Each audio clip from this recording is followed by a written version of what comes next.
is this guy? So we're here with? Johan Hagberg, or some people call me Jay, my nicknames. Yeah. So it was a great match. So Yeah. how did you feel, basically? I mean, I saw some great finishes. Great. Yeah, I'm a little bit like of a YouTube player, I guess, like, in terms of like these nice shots and so on. But I didn't really feel an issue in this tournament. It's not some. I don't see myself as like a really great player, but in terms of level here, it's a little bit too low for me. So I just with Jeff, you know, of course we're good friends. Out of respect, I try to give everything when I play him. Same with the Indian guy. So I didn't feel any issue here actually.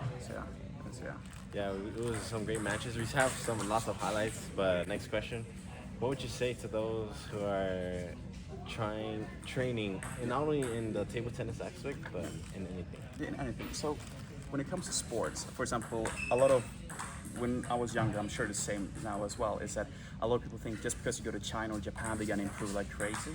And that might be true, but it all depends, like, of course, like how much passion you have and how much you really care and how much willing you are to improve. Just because you're putting in 6 hours doesn't mean you're making 6 hours of progress either.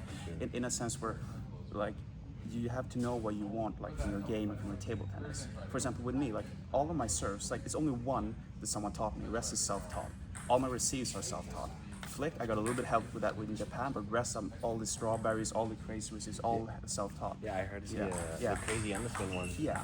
So the reason why that happens also, of course, you have to be really curious. Like for example, if you want to learn something, for example, with my serves, when I was younger, like 11, 12 years old, I would do serve press like 6 days a week. The reason I find it so fun to do that was because I saw like Michael Mays or Timo Bols, or like, oh, I want to learn that stuff. Then I would just like do it like until I got it right or whatever. So when I learned the serves, oh, I like that, I want to practice that. So I got it was really fun, actually enjoyable to practice serve. If you're just like doing like this, you're not trying to find a touch, you're not learning anything.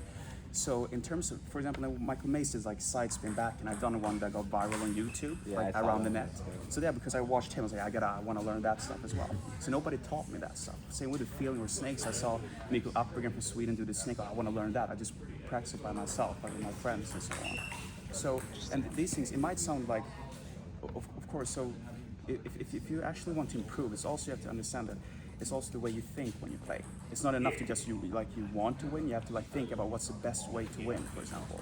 So in a sense, there's a very famous chess player. He's dead now. He's one of the greats of all time. I think his name was Robert Fischer, and he said, "I don't believe in psychology. I believe in good moves."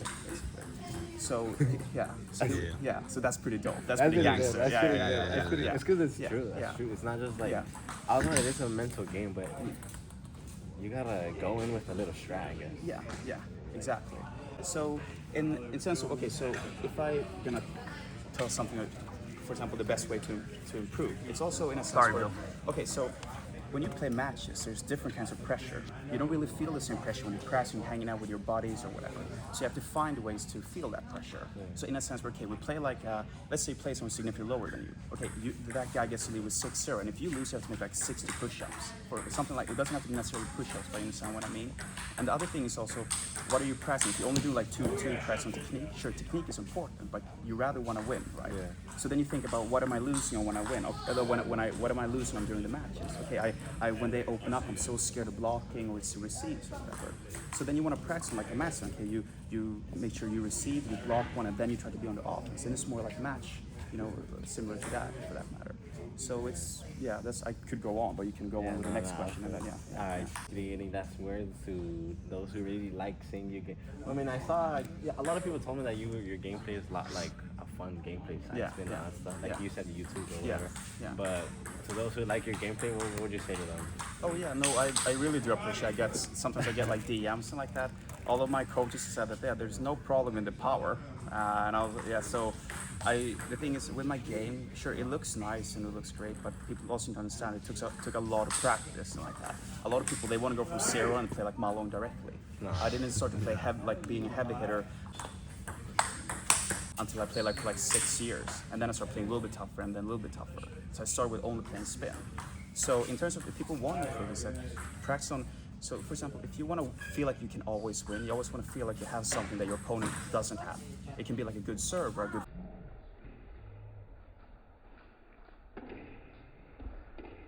serve or a good form, because then you feel you always have a chance if you can just get to that part. Yeah. If you play someone and he has like his technique is 10 times better than yours, and that's the only thing, the difference between you guys, you can play him a billion times, you will never win.